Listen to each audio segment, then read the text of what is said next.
Corona பரவலுக்கு காரணமானவர்கள் என்று கைது செய்யப்பட்ட தப்லிக் ஜமாத் அமைப்பைச் சேர்ந்த மேலும் 36 பேரை டெல்லி நீதிமன்றம் விடுவித்திருக்கிறது. இதன் மூலம் கொரோனா பரவலுக்கு காரணம் என்று கூறி கைது செய்யப்பட்ட வெளிநாட்டவர் அனைவரும் விடுவிக்கப்பட்டிருக்கின்றனர்.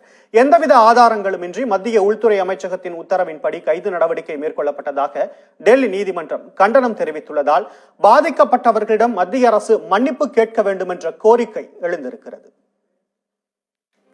2020 ஆண்டு மார்ச் மாதம் இந்தியாவில் கொரோனா கொல்லுயிரி தீவிரமாக பரவத் தொடங்கி இருந்த காலகட்டத்தில் டெல்லியில் இஸ்லாமிய சர்வதேச மாநாடு ஒன்று நடைபெற்றது.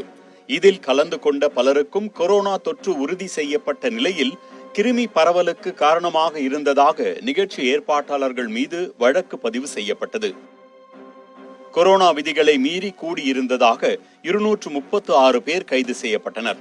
மாநாட்டில் இருந்து 2361 பேர் அப்புறப்படுத்தப்பட்டனர். America, Russia, England, France, Sudan, Tunisia, Ilangai, Tanzania, Thailand, Kazakhstan, Indonesia உள்ளிட்ட நாடுகளைச் சேர்ந்த தப்லிக் ஜமாத் அமைப்பினர் 952 பேர் மீது கொரோனா பரவலுக்கு காரணமானவர்கள் என்று வழக்கு தொடரப்பட்டது. இதில் சுமார் 900 பேர் நீதிமன்ற அனுமதியுடன் தாய்நாடு திரும்பிவிட்டனர்.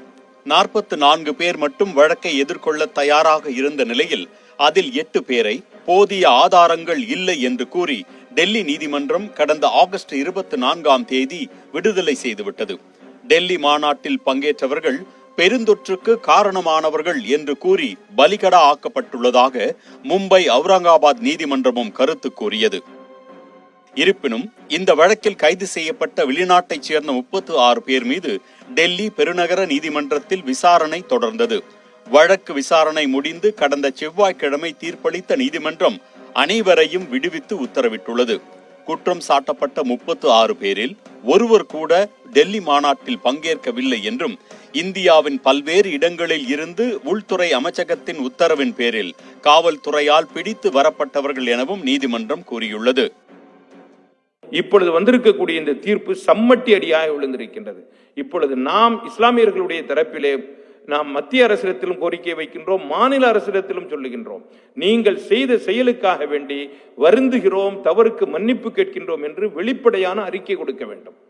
இது மிகவும் தவறாக நாங்கள் செய்த செயல் என்று நீங்கள் வெளிப்படையாக சொல்ல வேண்டும். அதுதான் இந்த நாட்டினுடைய மிகப்பெரிய தூணாக இருக்கக்கூடிய நீதிமன்றங்களை நீங்கள் மதிப்பதற்கு பொருள்.